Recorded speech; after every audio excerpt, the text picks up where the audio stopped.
삼삼구 오네어 시작해 보겠습니다. 오늘은 글로벌 빅테크 네네. 애플과 연계된 얘기를 좀 나눠주신다고 들었는데 네네. 아이폰 17 공개 이제 며칠 뒤면 그렇죠. 되겠죠? 다음 주에 공개한다고. 네, 다음 알고 주겠죠. 있습니다. 네. 근데 이렇게 출시한다는 소식이 있으니까 벌써들 막 부품주들이 좀 들썩이고도 했거든요. 네네. 그래서 이런 배경들 좀 짚어보도록 하겠습니다. 일단 신제품 소식만 나오면 특히나 애플은요 증시가 많이 좀 들썩이긴 했는데 이번에는 반응이 좀 더 큰 것 같더라고요. 네네, 그렇습니다. 대표적으로 LG 이노텍 같은 경우에는 애플의 카메라 모듈을 공급하는 업체로 유명한데요. 네. LG 이노텍을 보면 최근 3개월 동안 주가가 한 18% 넘게 올랐고요. 그다음에 연성 회로 기판을 공급하는 BH 같은 경우에도 한 55% 정도 올랐습니다. 그리고 적층 세라믹 콘덴서라고 하는 부품을 네. 공급하는 삼성전기 역시 네. 42% 정도 오르면서 예년보다는 좀 크게 좀 큰 폭으로 움직이는 것 같습니다. 원래 한 3개월 애플 출시가 보통 요맘때 되니까 보통 3개월 전후로 해서 좀 주가가 이렇게 등락이 있는데 이번에는 좀 더 큰 폭으로 움직이는 것 같습니다. 아 그렇군요. 그 박수엽 기자는 갤럭시 있으십니까? 저는 완전 다 갤럭시예요. 완전 다 네, 갤럭시. 태블릿도 워치도 컴퓨터도 컴퓨터는 아니죠. 그 휴대폰도 다 갤럭시라서. 그러시군요. 네, 네. 아이폰을 써본 적이 별로 없어서. 그래요? 그러면 네. 아이폰 트렌드나 이런 동향 같은 것도 조금 멀리하세요? 아니요. 근데 저 써보고 싶은데 뭐 취재를 하다 보면은 통화 녹음이 안 돼서 맞아요. 그게 조금 애플을 쓰는데 좀 지장이 있더라고요. 그렇죠. 그게 조금 아쉬운 점이라서 갤럭시를 쓰고 있는데 아이폰을 꼭 한번 써보고 싶다는 생각은 있습니다. 이런 네. 아이폰을 아직까지 써보지 않은 그런 뭐 소비자들의 니즈도 있을 거고 뭐 아이폰 17 사실 애플 쪽에서 AI에 대한 전략 좀 늦어지면서 이번에는 큰 혁신은 없을 것이다라는 뭐 얘기도 있고 좀 맞아요. 반반인 것 같아요. 그래도 그렇더라고요. 애플이니까. 그래도 애플이니까. 약간 그래도 애플이니까 쪽에 좀 초점을 맞춰서 네네. 왜 아이폰 17 이렇게 기대를 하고 있는 건지요. 아이폰 같은 경우에 이번에 라인업 변화가 조금 있을 것 같다라는 게 예상인데요. 기존에 이제 플러스 모델이 있었는데 그 대신 이번에는 에어라는 모델이 새롭게 추가되고요. 일반하고 프로 이렇게 라인업이 구분된 게 이제 현재 라인업인데 이게 2019년부터 정착이 됐어요. 네.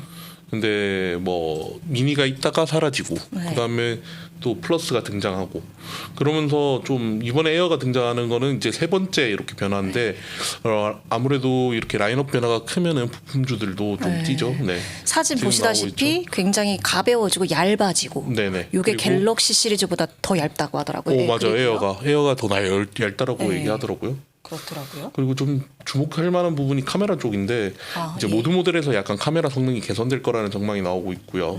그다음에 카메라 좀 특이하게 생기긴 했죠. 네. 그러네요. 그러면 이 카메라 좀 네. 달라질 거다 이렇게 말씀해 네. 주셨는데 뭐 어떻게 바뀌는데요? 어떤 뭐 영향을 좀 예상을 해볼 수 아무래도 있을까요? 사양이 개선되다 보면 이제 LG 이노텍을 예로 들면 카메라 하소가 이제 상향이 되면은 모듈의 평균 단가가 올라가고 단순히 이제 판매량 증가가 아니라 납품 단가가 올라가니까 그만큼 이제 수익성이 좀 더 개선될 수 있거나 외형적 성장을 할 수 있는 거죠. 예. 그리고 카메라에 따른 또 BH 같은 경우에는 새로운 회로 기판 수요가 늘어날 수 있고 삼성전기 같은 경우에는 적층 세라믹 콘덴서 같은 부품 이런 것들의 매출 확대가 기대가 되는 거. 그래서 전반적으로 단가 상승 효과가 나타나면서 좀 더 실적이 개선될 수 있을 거라는 게 투자자들의 전망입니다. 그 애플이 협력사들한테 원가 절감 압박을 그쵸. 심하게 넣는 걸로 좀 유명하죠. 이번엔 어떤 네, 건가요? 지난해까지만 해도 굉장히 좀 그 갤럭시는 매년 이렇게 거의 조금씩 인상을 했는데 아이폰은 그 휴대폰 가격을 인상을 좀 적게 하면서 그 부분을 이제 협력사들한테 떠넘겼다라는 게 추정이 됐는데 네. 뭐 실제로 뭐 아이폰 15대 같은 경우에는 원가 압박으로 일부 협력사들 영업이익률이 1에서 2% 포인트 줄었다라는 얘기도 있더라고요. 근데 이번에는 반대로 좀 이익률이 개선될 거라는 전망이 나옵니다. 왜냐면은 이제 기종별로 좀 그 휴대폰 출고가가 좀 인상이 될 거라는 소식이 있고요. 그다음에 출고가가 아무리 오르면 애플 입장에서도 원가 부담이 덜해지는 만큼 이 협력사들한테 지나치게 단가를 줄이라는 압박을 좀 줄 거라는 전망이 많습니다. 그리고 관세 협상까지 좀 잘 마무리되면서 이런 원가 부담이 좀 축소됐고요. 협력상들 입장에서는 약간 숨통이 트이는 그런 게 되지 않을까라는 게 전망입니다. 네. 요맘때 되면은 이제 가을만 되면 가을바람 솔솔 이제 불어오기 그렇죠. 시작할 때 이 신제품 효과 때문에 애플이나 애플 관련 이런 부품주들이 좀 주목을 받았거든요. 근데 이렇게 단기적으로 신제품 효과가 있는 건 당연한데 중장기적으로는 어떨까? 이것을 좀 짚어볼게요. 네, 올해는 조금 다른 게 뭐 중장기적으로 모멘텀이 있다라고 보는 게 있는데요. 바로 이제 폴더블 아이폰이 나올 거라는 기대감 때문입니다. 뭐 업계에서는 내년쯤 이제 처음으로 아이폰이 폴더블 폰을 만들지 않을까라고 보고 있는데요. 예. 뭐 초기 판매량은 그렇게 막 1,000만 대 미만으로 예상이 되는데 아무래도 바 타입보다는 부품 단가가 높아서 아까 말했다시피 좀 평균 판매 단가가 상승하는 효과가 있을 거라고 보고 있습니다. 네. 뭐 예를 들어 뭐 힌지나 뭐 접는 패널 같은 경우에는 굉장히 고가 부품이라서 아무래도 새로운 수요차가 이렇게 등장하면 부품사들한테는 좀 의미가 있는 거 아닐까 싶습니다.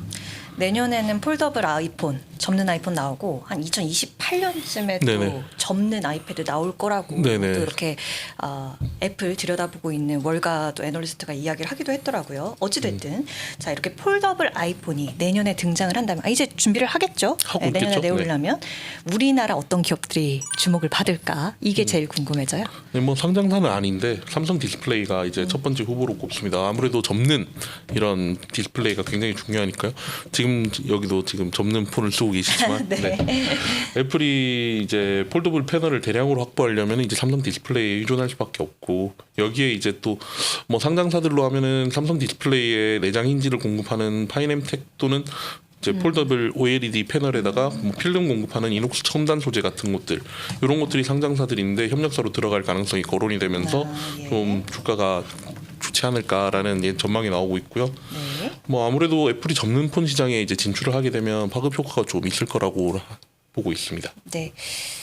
파인엠텍, 이녹스 첨단 소재 이렇게 네. 폴더블 아이폰 출시하면 좀 기대해 볼 수 있는 일단은 기대되는 이런 기업들로 좀 꼽아 주셨고 그렇다면 지금 이 시점에 투자자들이 어떤 전략으로 대응을 해보면 좋을까요?